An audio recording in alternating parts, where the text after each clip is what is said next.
किस्सा एक ऐसे हॉस्टल का सुनाने जा रही हूँ जहाँ बहुत सी हीरोइंस रहती हैं, कुछ नई और कुछ पुरानी। लेकिन इस हॉस्टल का एक नियम है कि दिन भर में कोई कहीं भी जाए, मगर रात 8 बजे के अंदर सबको हॉस्टल में आ जाना है। एक दिन गुप्त सूत्रों से वहाँ की वार्डन मनोरमा चाची, सीता और गीता की, जिसने हेमा मालिनी से लेकर वाटर की चुईया तक को नचाया। एक दिन जब उसे पता चलता है कि कोई भी हीरोइन रात 8 बजे आती ही नहीं है, रात के जैसे ही 12 बजते हैं, मीना कुमारी नशे की हालत में लहराती हुई आती हैं। अब देखिए मनोरमा गुस्से में पागल बैठी हैं। आय हाय, आ गई मेरी चित्रगुप्त की चित्रलेखा। ये बता कलमुही, किसके साथ मुंह काला कर कर आई है? नशेड़ी, मेरी बोतलों पर हाथ साफ कर कर कहाँ चली गई थी? या खुदा है परवरदिगार, मैं कहाँ जाऊँ, मैं कहाँ मरूं? नहीं चाची नहीं, मैंने नहीं पी है। आय हाय कमबख्त, मुझे तेरे सारे अड्डे पता हैं, चौपाटी पर बैठकर पी होगी। नहीं चाची नहीं, चौपाटी पर तो मैं नारियल पानी पी कर आई हूँ, वो भी धर्म जी ने माँ कसम कहकर जिद कर दी थी। आय हाय, वो कुत्तों का खून पीने वाला कब से नारियल पानी पीने लगा? नहीं चाची, ये खुदा है परवरदिगार, मैं कहाँ जाऊँ, मैं कहाँ मरूं? आय हाय कलमुही, अंदर जाकर मर जा। बहुत बढ़िया। ये पहली दफा हुआ है जब मीना कुमारी की आवाज किसी ने निकाली, और क्या कमाल निकाला है आपने। बहुत खूब। मीना कुमारी जाती हैं, सामने से शर्मिला टैगोर। इतनी रात गए, सर्दी में क्या कर रही हो आंटी? कमबख्त, इतनी बार कहा है आंटी मत कहा कर। अभी मेरी उम्र ही क्या है, 100 में 40 ही तो कम हूँ। ये बता सवेरे से कहाँ थी तू? सवेरे ड्रेस डिजाइनर के पास गए थे, पहले ब्लाउज पर कैंची चलवाई। आय हाय कलमुही, और शाम में क्या किया? शाम में ब्यूटी पार्लर गई थी, बाल बहुत बड़े हो गए हैं, फिर उन पर कैंची चलवाई। आय हाय कमीनी, अब सवेरे दफ्तर जाएगी, वहाँ सेंसर की कैंची चलाएगी। उसके बाद रात के 2:30 बजे राखी सामने से आती है। आ गई मनहूस, इसकी तो शक्ल ही देखो तो पूरा दिन बिगड़ जाता है। कहाँ गई थी? मंदिर गई थी। वाह, बहुत बढ़िया, अमेजिंग। आय हाय, मंदिर गई थी? कौन से पुजारी से टाका भिड़ाने गई थी? पिताजी की तबीयत खराब हो गई थी, ना मालूम कहाँ चले गए हैं, उनके लिए हवन करवाने गई थी। क्या बात है! हवन करवाने गई थी, नाम है राखी, भाई का पता नहीं। बेटे हैं करण अर्जुन, मगर पुनर्जन्म के लिए तरस रहे हैं। आज पिताजी भी गुम कर दिए।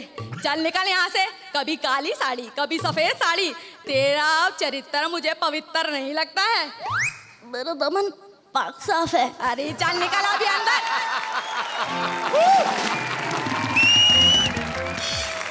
सामने से ऐश्वर्या राय। आय हाय, अभी अभी तेरी नई नई शादी हुई है, इतनी रातों को जाती है, कहीं कुछ हो जाए, अगर तू मर जाए तो क्या होगा? मर जाती है तो मर जाती है, आपका क्या जाता? मर जाती, मेरा क्या जाता? ये कीमती गहने, ये कीमती साड़ियाँ इतनी बार का है, अलमीरा में रख दूंगी। ला ये मुझे दे दे। ना बाबा ना, 2 लाख के गहने, 4 लाख की साड़ी, ऐसे कैसे दे दूं?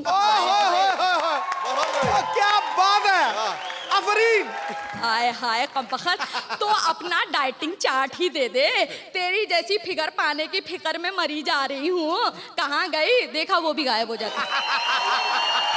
एक आदमी थिएटर के मैनेजर के पास आया और उसे बोला, मेरी वाइफ तुम्हारे सिनेमा हॉल में किसी पराये मर्द के साथ पिक्चर देख रही है, अनाउंसमेंट करके उसे बाहर निकालो।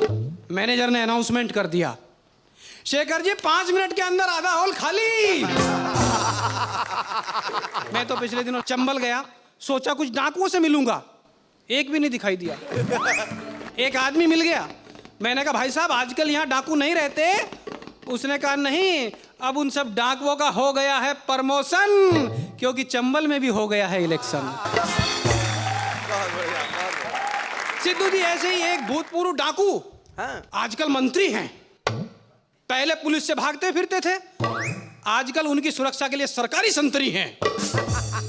मैंने उनसे पूछ लिया, नेताजी आप में इतना बदलाव कैसे आया? वो बोले काहे का बदलाव?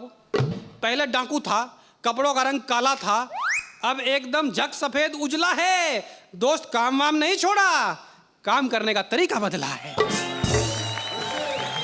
संसद में एक आदमी बैठा था, बार बार डिमांड कर रहा था मेरी कॉन्स्टिट्यूएंसी में पुल बनवाओ। बाजू में ऐसे समझदार आदमी बैठे थे सिद्धू जी जैसे। उन्होंने कहा तेरी कॉन्स्टिट्यूएंसी में तो नदी ही नहीं है, पुल कहां बनवाएगा? वो बोला कोई बात नहीं, इस बजट में पुल बनवा लेते हैं, अगली बजट में नदी भी बनवा लेंगे। नदी के घाट पर अगर सियासी लोग बस जाते तो लोग बूंद बूंद पानी को तरस जाते, और गनीमत है कि उस पर किसी की हुकूमत चल नहीं सकती, वरना तो सारे बादल इनके खेतों में बरस जाते। मोंटी के पापा का गैरेज है। इनके गैरेज की खास बात यह है कि वहां जितने मैकेनिक हैं वो आपस में गाड़ी का नाम नहीं लेते, गाड़ी के मालिक का नाम लेके गाड़ी को बजानते हैं। आपस में बात जब करते हैं तो ऐसी बात करते हैं, ए हरदीप ये एक एंगल को देख, ये स्टार्ट नहीं हो रहा है। और ये उधर कौन खड़ी है, ये कौन खड़ा है? बोले सर राखी सावंत है। क्या हो गया? बोले ब्रेक फेल। सेठ बोलता है एक काम कर, तुम्हें मैंने कितनी बार मना किया था, ये तुषार कपूर को यहां मत लाया करो। 4 बार इसकी कंप्लीट ओवरहॉलिंग करके छोड़ा है, ये फिर भी पिकअप नहीं पकड़ रहा है। और दलजीत इधर आ, तुझे मैंने समझाया था ना, ये सलमान खड़ा है, कम से कम इसकी सीट को तो कवर चढ़ा दे। इतने में सारे के सारे मैकेनिक बाहर की तरफ देखने लगते हैं। शेखर जी सब के सब बाहर को निकल के देखा, ये क्या आ रहा है? सेठ बोला टेंशन मत लो, अमिताभ बच्चन आ रहा है, अभिषेक को टो करके ला रहा है। Thank you. तुझको मालूम नहीं, तुझको भला क्या मालूम, तुझको भी नहीं मालूम, जो तय हुआ था वो तू भूल गया, तुझको मालूम नहीं। अपने हिस्से के लड्डू लिए घर चला गया, पहले पैसे भी नहीं मिलते थे। मेहदी हसन मेहनती गुलूकार, जब भी गाया मेहनत से गाया, बहुत मेहनत से। मुश्किल मुश्किल शक्लें बनाते हैं।